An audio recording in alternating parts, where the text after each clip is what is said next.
इस पिक्चर में एक और मुल्क है वेनेजुएला जहाँ पे अमेरिका एंटर हो गया। और एंटर भी ऐसा हुआ कि एक दिन ट्रम्प साहब ने कहा कि भाई आज के बाद हमारा वहाँ पे राज है। और ये बड़ा हैरान के और उनको पकड़ के ले आए हैं जनाब, उसको उसकी बीवी को पकड़ के रूलर को ले आए हैं न्यूयॉर्क में, और हम आपका फैसला करेंगे। इसको इस सारी पिक्चर में कहीं देखा जा सकता है, इनका कोई ताल्लुक बनता है आपस में? बहुत गहरा ताल्लुक है। अच्छा। दोनों मुल्कों के अंदर सिमिलैरिटी बहुत है। दोनों एंटी अमेरिकन है, इंपीरियलिज्म के खिलाफ हैं दोनों जो हैं पाबंदी ज़दा मुल्क हैं, और दोनों अल्ट्रा नेशनलिस्ट हैं। ईरान भी और वेनेजुएला भी है। अब वो उसका स्ट्रेटजिक बैकयार्ड है। तो अमेरिका को बड़ी तकलीफ है कि यहाँ पे ईरान सोचे, ईरान के लोगों को वहाँ पे पासपोर्ट दिए गए वेनेजुएला के, क्योंकि ईरानी ट्रैवल नहीं कर सकते अपने पासपोर्ट पे, वो वेनेजुएला के पासपोर्ट पे अमेरिका ट्रैवल करते थे। और वहाँ के ऊपर यूनिवर्सिटीज़ में ईरानी जो थॉट है उसे कराकस में फैलाया जा रहा था। ये हम अब वो वहाँ के ऊपर मैं आपको ताल्लुकात के अंदर कितनी ज़्यादा आप कह लें कि एम्बेडेडनेस है, कितना एम्बेड है ताल्लुक आपस में दोनों मुल्कों का।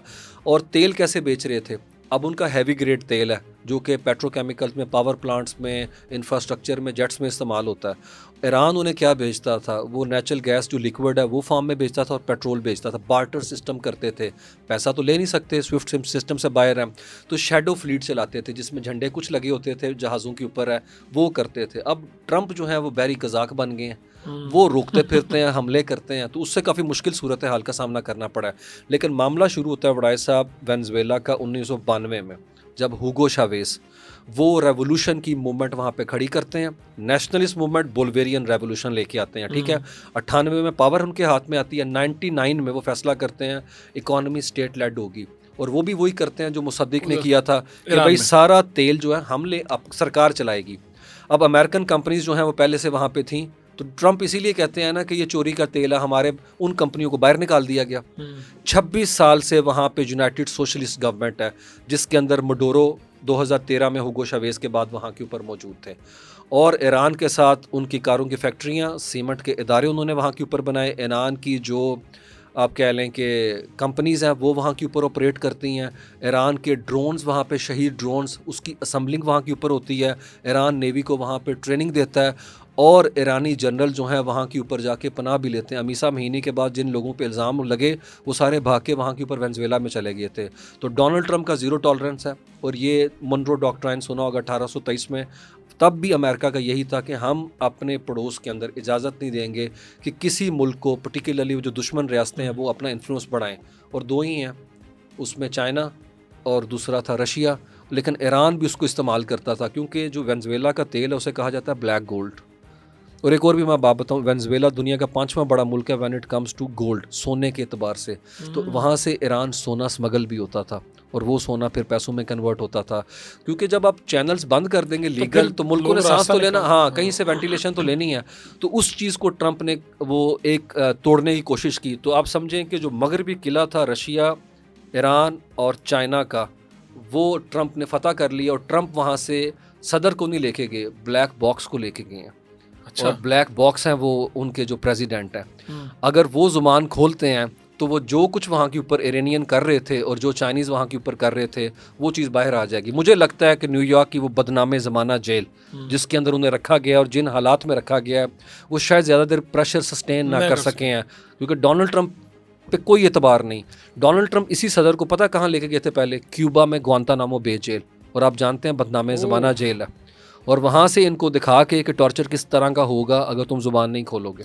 तो चीन को इस वेनेजुएला वाले किस्से में क्या फ़र्क पड़ सकता है, क्या होगा? चीन को बड़ाई साहब बहुत बड़ा धचका पहुंचा है। उनकी अरबों डॉलर की सरमायाकारी वहाँ पे स्टक हो गई है, क्योंकि इस वक्त डोनाल्ड ट्रंप अपने ट्विटर हैंडल पे कह चुके हैं, तस्वीर लगा के, एक्टिंग प्रेसिडेंट ऑफ वेनेजुएला, मैं ही हूँ भाई। बिल्कुल। और आपने उनकी वीडियो देखी कि सिग्मा एडिट है, जिसमें मदोरो बात कर रहे हैं, अगले मंजर में उनको हथकड़ियाँ लगी हैं, और तीसरे मंजर में डोनाल्ड ट्रंप चलते आ रहे, इस तरीके से। यानी ये सदर बन गए और इन्हीं के जो नायब सदर हैं वो वहाँ पे उसी तरह से आ जाएंगे, उसी तरीके से। ये तो बड़ा आप सोचिए, डोनाल्ड ट्रंप कॉलोनी की तरह चला रहे हैं, जिस तरीके से हमारे साथ किया गया था।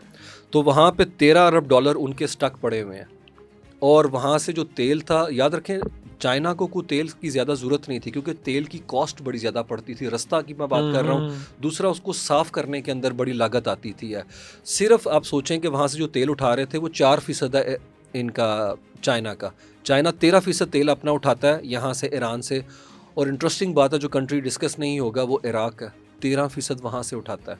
तो डोनाल्ड ट्रंप चाहते हैं कि इराक का तेल इराक की तामीर नौ में इस्तेमाल हो, तो अब वो वहाँ के ऊपर भी जाने की तैयारी रखते हैं, इराक के अंदर भी, क्योंकि इराक में उनकी स्टेशन आर्मी है वहाँ पे। 2026 में ये अब ईरान वाला भी समझे कि पास ये काम सारे किसी भी दिन कुछ भी हो सकता है। बिल्कुल। और डोनाल्ड ट्रंप अटेंशन सीकर है। डोनाल्ड ट्रंप जो है वो हर सूरत में कोई डल मोमेंट नहीं चाहते। इसके बाद वो इराक की तरफ जाएंगे, वो इराक की तरफ जाएंगे और हर सूरत के अंदर वो जाएंगे। मैं आपको बता रहा हूँ, डोनाल्ड ट्रंप टारगेट कर रहे हैं इस वक्त उन समंदरी रूट्स को जिन रूट से चाइना जो है तजारत करता है, और दूसरा चाइना के दुनिया के अंदर जहाँ जहाँ माशी स्टेक्स हैं उसको डैमेज कर रहे हैं। मतलब डायरेक्ट कन्फ्रंटेशन नहीं कर रहे, डायरेक्ट नहीं कर रहे, लेकिन चाइना जहाँ जहाँ से सुपर पावर बनने की तरफ जो चीज़ें जा रही हैं बिल्कुल उन्हीं को रोक रहे हैं। बिल्कुल। और यहाँ पे चाइना के भी बहुत बड़ी नाकामी है बड़ा साहब, $50 करोड़ का इन्होंने वेपन वहाँ पे बेचा, और रशिया की भी नाकामी है।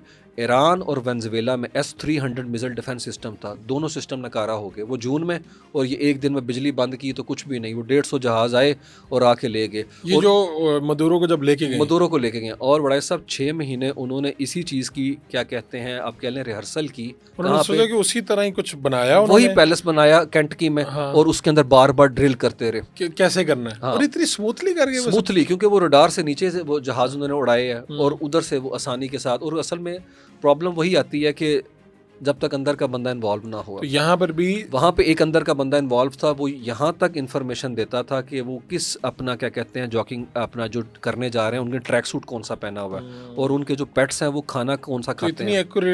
इतनी एक्यूरेसी हो तो फिर अमेरिका दूसरी तरफ खड़ा हो, और दूसरी तरफ अमेरिका खड़ा हो। उन्होंने 6 माह पहले प्रैक्टिस की, उसी तरह का महल बना के चीजें करके एक ऑपरेट करेंगे कैसे हम। तो और ट्रम्प का ये जो एहसास है ना नाकाबिले शिकस्त होने का, मैं जो चाहे कर सकता हूँ, ये चीज़ दुनिया के लिए बड़ा खतरनाक है। तो अब याद रखें, ईरान को देखें और वेनेजुएला के ऑपरेशन को देखें, वहाँ 6 महीने ड्रिल किया गया, फिर ऑपरेशन किया गया। तो यहाँ पे उठ के आके अटैक कर लेंगे तो कितना मौसर होगा। तेहरान में एक ऐसा मुल्क जिसकी 9 करोड़ आबादी और गुंजान आबाद शहर है वो तेहरान है, अगर उसमें अटैक होता भी है बड़ाई साहब, तो नुकसान किसका होगा? अवाम का। तो अवाम को रेस्क्यू करने की बजाय उल्टा रजीम को ज़्यादा स्ट्रेंथन करेंगे, और वहाँ के ऊपर जो है जो नेशनलिज्म है उसके नाम के ऊपर वो सारा धड़ा इकट्ठा हो जाएगा। और रज़ा शाह पहलवी के बारे में अभी मैं पढ़ रहा था कि रज़ा शाह पहलवी जो है उनका बेटा है, उसके लिए तो वहाँ पे जितनी भी सपोर्ट है वो उस तरीके से ऑर्गेनाइज्ड ही नहीं है।